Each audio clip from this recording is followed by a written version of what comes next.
Pablo, obviously incredibly emotional. As someone who grew up with him, what was it like just to watch those scenes? Yeah, absolutely. I mean, you could really see he couldn't really talk, to be honest. Full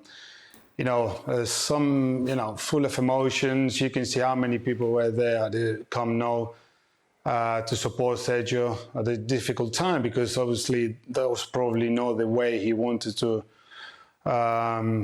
finish his career. But obviously, always health come first, and I think he's made the right decision. Pep Guardiola was there, teammates, family, many people to give Sergio, a good deserved goodbye. So we all love Sergio and we wish him all the best. For me, it was such a privilege and honor to play alongside with Sergio for so many years.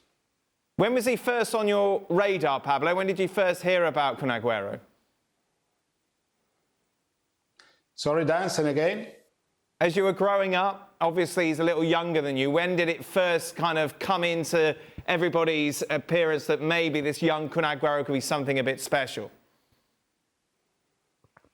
Well, listen, he made his debut against San Lorenzo when I was there. He was only 15 years old. Incredible. And you could really see he was very special, very tiny, very little guy, but he was so good on the ball, very sharp, and we all knew he was going to be a special player. We shared some good moments together in the youth teams for Argentina, then Man City, but since he was a little boy, he was very good player. You can really see he was going to be special. You see the picture there? And this is you with hair, Pablo. Look at that. What? Incredible. Yeah. Wow. Hey, incredible. Nedum, of course, you yeah, were... lovely picture. I mean, look at how young I was there. Can't believe it. Long time ago. Pablo's reminiscing now. Yeah. Oh, do you remember those days? Look at Beautiful. me now. Oh dear, looks like Pablo's missing his hair more than seeing you. That's what being Nedum's teammate will do to you. Funny dad. Nedum, tell us about Kun.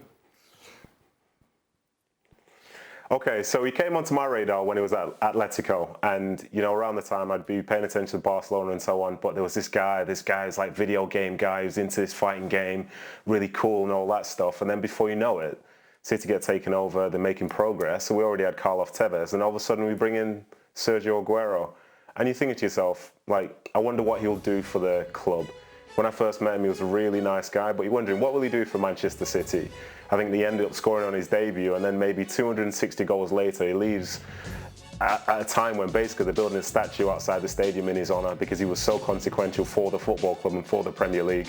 But what a great guy to have played with, what a great guy to have played against. Like, if you're up against him, you knew you had to be at your best to give yourself even the slightest chance, because he's somebody who he'd just lull you into a false sense of security. You're not always battling with him for 90 minutes, but when the key moment comes, lo and behold, he's there. I think the prime example was in 2012, when people look back, he's the exact person they want the ball to drop to, because he's somebody who they could trust, and that's with Balotelli on the field, with Dzeko on the field, all that. But at the end of the day, I think looking back at that video from his press conference, to talk about myself, I was very lucky to be able to walk away from the game on my own terms. But for him, the thought of what could have been, it must be so sad. But hopefully, I say the next stage of his life will be one which will make him happy again. But it's just so sad to see him like that today. Of course, he sealed legendary status at Manchester City after scoring the winner against QPR, which gave them the Premier League title. Both of you were on the pitch on that day. Pablo, I think you may have scored the opener. You may have mentioned that before. Hey, Sergio Aguero stole my moment in that game. That should have been Zabaleta! Imagine it. Then you would have to be here with us. It doesn't sound so good. No. That would have been horrible. No. Thank you that Sergio was there at the right moment, at the right time to score. And Nedum was there to frustrate us that day. Nedum, you of course played for QPR that day. I don't know about that. Yeah, I was. And to be honest, after Pablo scored, I remember the City fans were singing for another player who used to play at Atletico, Martin Petrov, who also played for City, who was at Bolton, and they were staying up and we were going down. And the City fans were singing for him as I was on the field playing against my old team, dying after Pablo Zabaleta scored a goal. He doesn't score goals, and now he's relegating us. It was an insane game. And looking back, like, you know, I'm glad everything worked out okay. But I'll be honest, I can't watch it back. It's just far too stressful. Pablo, what was the party like afterwards? No, better not to tell you that. No.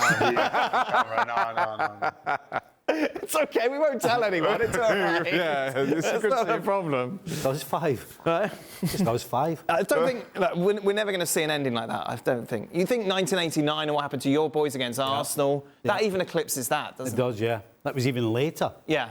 I mean, you're talking about the last kick of the game. And I've got to say, when I think about the goal, I think about all the things you said. But I also think he stayed on his feet. The amount of players who would have gone down, because he does get touched. Yeah. And it kind of, if you could show that to a young player today and say, you know what, see this going down when you get touched. If he goes down and they miss the penalty, can you imagine how the whole history of City and Aguero and the commentary, the whole thing would have been changed. Yeah. So I think about that, but then it's impossible. You can see it in your head. I can see it right now in the head, the ball hitting the back of the net, as we saw the picture, swinging the shot. I mean, unbelievable. And that made him the king of Manchester City, basically, Pablo. So when you walk in the streets of the town, were you the one who had to take pictures of him with the fans?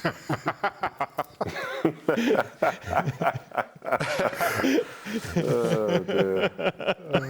Listen, I remember once, Dan, he before he signed for Man City, he rang me up, asking about the city of Manchester. And I was saying to Kun, it's a lovely place, dry, always bright, never rains. And, I was desperate to convince Sergio to come to City.